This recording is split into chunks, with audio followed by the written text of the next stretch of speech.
చెత్త పన్ను అన్నారు. వాళ్ళు రోజు ఇడిచి రోజు ఖచ్చితంగా వచ్చేవాళ్ళు. ఇప్పుడు 3 రోజులకు ఒకసారి వస్తున్నారు, వారానికి 2 సార్లే వస్తున్నారు చెత్త తీయడానికి.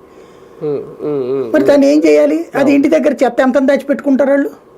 ఇప్పుడు దానికోసం పెద్ద పెద్ద గోతాలు, పెద్ద పెద్ద ఐరన్ డ్రమ్ములు పెట్టుకోవాలి ఇక చెత్త పెట్టుకోవడానికి. కాబట్టి ఇట్లాంటివన్నీ పబ్లిక్కి సఫర్ అవుతున్నారు అనుకోండి. లేదు లేదు మీరు అసలు చాలా సంతోషంగా ఉన్నారని చెప్తే వాళ్ళు బలవంతంగా నవ్వాలి. ఇక ఈ 8 నెలల్లో హామీల విషయంలో, సూపర్ 6 పథకాల విషయంలో క్లారిటీ ఇచ్చారా లేదంటే ప్రిపేర్ చేశారా? ఎన్నిసార్లు ఉపన్యాసం ఇచ్చారండి. సూపర్ 6 అమలు ప్రారంభించేశాం, కళ్ళు కనబడట్లేదా అని చెప్పేసి.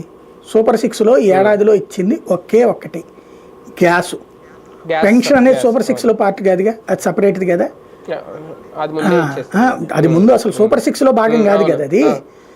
పెన్షన్ అనేది విడిగా సూపర్ 6లోకి వచ్చేటప్పటికి గ్యాస్ ఇచ్చారు. ఇప్పుడు ఆ గ్యాస్కి సంబంధించి ఈ ఏడాది ఒకటి ఇచ్చారు. బట్ ఆ ఒక్క పథకం అమలు చేసినట్టు సూపర్ 6లో ఏడాది, అది కూడా లాస్ట్. అంటే ఏడాది మొత్తం మీద ఈ మార్చిలోపు 1 సిలిండర్. సరే అసలంటూ ఆ పథకం బిగినైంది కాబట్టి వచ్చే ఏడాది 3 సార్లు సిలిండర్లు ఇస్తారు.